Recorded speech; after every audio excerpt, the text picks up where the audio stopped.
Advocate Abu Hena Razzaqi, যে গণঅভ্যুত্থান ইতিহাস বদলে দিল, সেই গণঅভ্যুত্থানের কৃতিত্ব নিয়ে এই মুহূর্তে আমরা কেন লড়াই দেখতে পাচ্ছি? ধন্যবাদ আপনাকে এবং আমার সহালোচক। এখানে লড়াই দেখতে পাচ্ছেন এই কারণ আছে। আপনি একটা গণঅভ্যুত্থান হয়েছে এবং অনেক লোক মারা গেছে, মানুষ মারা গেছে, কোনো সন্দেহ তো নাই। 1400, 1500, 2000 হটেভার ইট ইজ, মানুষ মারা গেছে। এখন এটা ইউএন রিপোর্টেও তাই আসছে, কতজন মারা গেছে, 1400 মারা গেছে। আমরা বিএনপির তরফ থেকে ফখরুল ইসলাম আলমগীর সাহেবের কাছে আমরা ডেটা পাইছিলাম 422 জন লোক তাদের মারা গেছে। ফাইন, 422 জন মারা গেছে এবং দল মত নির্বিশেষে সবাই আন্দোলনে ছিল। এখন আসেন, আপনি সিম্পল এই জিনিসটাও চিন্তা করেন, 422টা জন মারা গেলে 422টা পরিবারের মায়ের কোল খালি হয়েছে, সেক্ষেত্রে তো আমার একটা জেদ কাজ করা দরকার যে বিচারটা খুব জরুরি দরকার, বিচারটার প্রতি গুরুত্ব দেওয়া দরকার। আচ্ছা, আর অভ্যুত্থানের কৃতিত্ব যারা চাচ্ছে তারা ছাত্ররা বলতে তারাই সমন্বয়ক বা যারা আছে। আমি এখানে একটা জিনিস সিম্পল বলতে পারি, আন্দোলন কাকে বলে সেই জায়গাটা আগে যাইতে হবে। সেই আন্দোলনটা কিভাবে আমরা নিছি। আন্দোলন যদি এই হয় যে আমরা আন্দোলন করতেছি, মাঠে নামছি, নামার পর এসে রিপোর্ট করলো যে গুলি মারছে এবং সাউন্ড গ্রেনেড হয়েছে প্রচণ্ড, আমরা চলে আসছি, এটা গেল একটা আন্দোলনের রূপ। আরেকটা আন্দোলন, ছাত্ররা যখন 36 তারিখে আন্দোলন করে 36শে জুলাই পর্যন্ত, তখন পুলিশের ভার্সনটা স্বরাষ্ট্রমন্ত্রীকে বলে মারিয়াডা মরেয়াডা বাকি ডিস হরে না। আপনি দুইটা জিনিস পার্থক্যটা আপনাকে বুঝতে হবে। একটা হলো সাউন্ড গ্রেনেড এবং গুলি আমরা চলে আসছি, আর একটা হলো কি মারিয়াডা মরেয়াডা বাকি ডিস হরে না। তার মানে কি ফার্ম ডিটারমিনেশন, তারা জীবন দেওয়ার জন্য প্রস্তুত ছিল, সেই রাইট হোক রং হোক।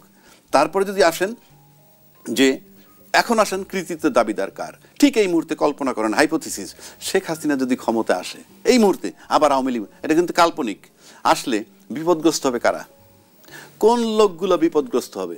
আপনি আমি সবাই বুঝি, এই যারা বিপদগ্রস্ত হবে তারাই আন্দোলনকারী এবং আন্দোলনের কৃতিত্ব তাদের। যারা বিপদগ্রস্ত হবে না তাদের নয়। Very simple answer. সুতরাং এখন আপনি খুঁজে বের করেন কারা বিপদগ্রস্ত হইতে পারে কালকে যদি হাসিনা ক্ষমতায় আসে, তাহলে আপনি বুঝতে পারতেছেন কারা আন্দোলনের কৃতিত্ব কার করার অধিকার আছে আর কার নাই। আর যারা দলের এত লোক মারা যাওয়ার পর সংস্কারের গুরুত্ব কম কিন্তু নির্বাচনের গুরুত্ব বেশি, তখন এটা নিশ্চয়ই একটা কোশ্চেন মার্ক আমার কাছে আসে। এইবার আসেন জনগণ। জনগণটা কি? উনি জনগণ, আমি জনগণ, আপনি জনগণ। বাংলাদেশের 18 কোটি লোক কিন্তু জনগণ। এই 18 কোটি লোকের জনগণের মধ্য থেকে আবার কিছু জনগণ বিভিন্ন দলে সম্পৃক্ত। এখন বাংলাদেশে যদি আমরা দেখি একটা দলের সর্বোচ্চ সাপোর্টার 35% আমরা পাই, তাই না? 35% পাই। তাহলে কি হইল, 35% ভোট যদি ধরি, আবার 35% জনসংখ্যাও যদি ধরি, তাইলে সবচেয়ে বড় দল যে দুটি আছে তারা বলতে পারে, যখন কোনো বক্তব্য তখন বলতে হবেই যে আমাদের এটা বক্তব্য, আমাদের দলের যে জনগণ সেই দলের জনগণের পক্ষে।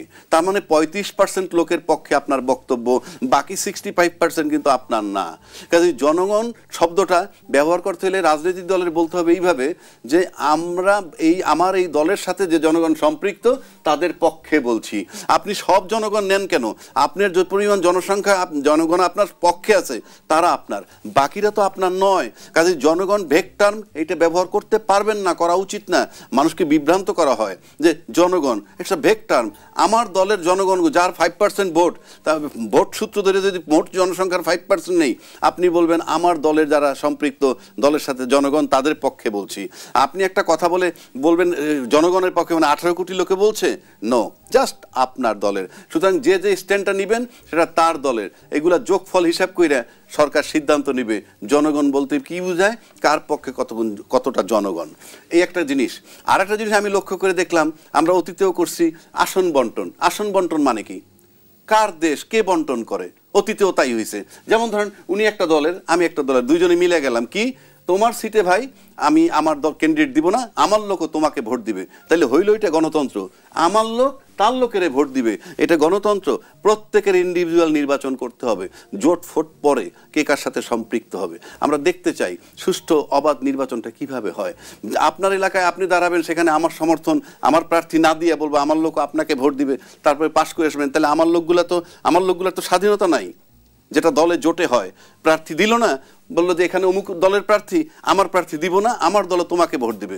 তার মানে কি হলো? তাহলে তো আমার যে ভোটারটা, সেই ভোটারটা তো ইনফ্লুয়েন্সড, তাকে আমি ফোর্স করছি। কোথায় গণতন্ত্র? এইগুলা চেঞ্জ হইতে হবে, এবং এটার জন্য যে সংস্কার দরকার, আমূল পরিবর্তন দরকার, এবং চেঞ্জ হবে। বাংলাদেশ এখন সেই আগের জায়গায় নাই, আমি আপনাকে মনে বলিয়ে দিচ্ছি। 5ই আগস্ট বাংলাদেশে কেউ কল্পনা করে নাই শেখ হাসিনা চলে যাবে, যখন তার পুলিশ প্রশাসন, আর্মি, মিলিটারি সব তার, রাস্তাঘাট সব তার, সাউন্ড গ্রেড আকাশ থেকে মারে, সবই তার, তারপরে সে পালাইছে। তাহলে আপনাকে বুঝতে হবে এখন কেউ কোনো পদে একেবারে কঠিনভাবে স্থির থাকবেন, নো। আপনার নিজের দল থেকেও বিস্ফোরণ হতে পারে। তরুণ সমাজ, নবীন সমাজ, তাদেরকে আপনাদের জাগ্রত হইতেছে, এবং সেদিকে আপনাদের খেয়াল রাখতে হবে। অ্যাডভোকেট আবু হেনা রাজ্জাককে বেশ কিছুদিন ধরে ছাত্রদের নতুন রাজনৈতিক দল নিয়ে আলোচনা যেমন হচ্ছে, তেমন সমালোচনাও হচ্ছে। শোনা যাচ্ছে সেনাবাহিনীর সাবেক কর্মকর্তারাও যোগ দিচ্ছেন ছাত্রদের নতুন রাজনৈতিক দলে, এবং ছাত্ররা যেমনটি দাবি করছে নতুন রাজনৈতিক দল নেতা নির্ভর নয়, হতে যাচ্ছে নীতি নির্ভর। ছাত্রদের নতুন ধারার দল নিয়ে কি প্রত্যাশা রাখছেন? দেখেন, আমি একটা নিরপেক্ষ লোক হিসাবে যদি বলি, নতুন দল হতেই পারে, হতেই পারে। কিন্তু অন্য যারা রাজনৈতিক দল যারা আছেন, তারা হয়তো বলবেন নতুন দল হতে পারে, কিন্তু অ্যালাউ করব না। আমি কেন করব না? বাজারটা আমার, এখানে আমার প্রোডাক্টটা বাজারজাত করে ফেলছি, সেখানে আরেকজনের প্রোডাক্ট নিয়ে আসবে, তাহলে তো আমার ক্ষতি হবে ন্যাচারালি। আর 2 নম্বর হলো, এই যে নতুন রাজনীতি, ইদানিং আমরা একটা শব্দ শুনতেছি, কিংস পার্টি। কিংস পার্টি কিন্তু এখন পর্যন্ত আত্মপ্রকাশ করেনি। ইনফ্যাক্ট কোনো দলের নাম আমরা পেয়েছি? আমরা কিন্তু কোনো দলের নাম পাই নেই। বাংলাদেশে কিন্তু কিংস পার্টি বলতে কি বোঝায়, সেই সংজ্ঞাটা আগে যেতে হবে। কিংস পার্টি বলতে বোঝায় ওইটা, যিনি ক্ষমতায় থেকে একটা দল করবেন, এবং সেই দলটার প্রধান হবেন যারা ক্ষমতা আছেন তাদের ভিতরে যে প্রধান। অতীতে যেগুলো কিংস পার্টি যেভাবে হয়েছে, সুতরাং এখানে এখন পর্যন্ত কোনো পার্টিই হয় নাই, এখন পর্যন্ত নাম হয় নাই, নিবন্ধন হয় নাই। তারপরে আমরা বলবো পার্টিটা কিংস পার্টি নাকি, তার আগেই আমরা বলতেছি কি, আসলে আমরা খুব অস্থির চিত্তের, এবং আমরা মনে খুব ইনডিসিশনে ভুগি, যে আমরা কখন কোথায় কি বলতেছি, আমাদের ইনডিসিশনে যথেষ্ট। সুতরাং খুব স্থির চিন্তা করে, শান্ত মাথায় চিন্তা করতে হবে। আর রাজনীতির মতৈক্য, নির্বাচন যদি সুস্থ নির্বাচন পাইতে হয়, নির্বাচন ইউনূস সাহেবের কাছ থেকেই নিতে হবে। ইউনূস সাহেব যদি নির্বাচন না দেন, তাহলে কিন্তু তৃতীয় একটা পক্ষ আবার আসবে ক্ষমতায়। কারণ যারা নির্বাচন চাচ্ছে তারা ক্ষমতায় বসতে পারবে না, তাদের প্রক্রিয়া নির্বাচনের মাধ্যমেই। সুতরাং নির্বাচন নিতে হবে ইউনূস সাহেবের কাছ থেকেই। ইউনূস সাহেবের কাছ থেকে আবারও বলছি, নিতে হবে। যদি ইউনূস সাহেবের কাছ থেকে নির্বাচন আপনারা না নিতে পারেন, এবং সে যদি ব্যর্থ হয়, চলে যায়, উনি বলছে চলে যাবে না, আই কান্ট গ্যারান্টি ইট। কারণ আমার তো কোনো ওয়াদা নাই যে আমি একেবারে এইটা করব, আমি এত ঝুঁকিতে যাব না, আমি চাইছি মঙ্গল, আমার কোনো কিছুর অভাব নাই। সুতরাং আপনি যদি ইউনূস সাহেবের কাছ থেকে নির্বাচন নিতে হয়, তাইলে সেই জায়গায় ইউনূস সাহেবের ওইভাবে রাখতে হবে। অন্যথায় তৃতীয় পক্ষ আসলে আবার কিন্তু 2-3 বছরের জন্য অপেক্ষা করতে হবে। সুতরাং সেটাও কিন্তু রাজনৈতিক দলগুলোর জন্য সাংঘাতিকভাবে ক্ষতিকর হবে। এমনি সমাজে কি হইল না হইলো সেটা ইম্যাটেরিয়াল, আমি দেশের সার্বিক চিন্তা করে বলছি। আরেকটা কথা বলি আপনাকে, আমরা যদি বলি যে ইউনূস সাহেব ব্যর্থ, প্রতিদিন ক্ষতি করতেছে দেশটা, আমরা শুনি, পত্রিকা আসে, বিভিন্ন জন টকশোতে অনেকে বলে, দায়িত্বশীল ব্যক্তিরাও বলে। তো বড় বড় রাজনৈতিক দল যেগুলো আছেন, তারা তো দেখতেছেন প্রতিদিন ক্ষতি হচ্ছে, তাহলে ডিসেম্বর পর্যন্ত ডেট মানতেছেন কেন আপনারা?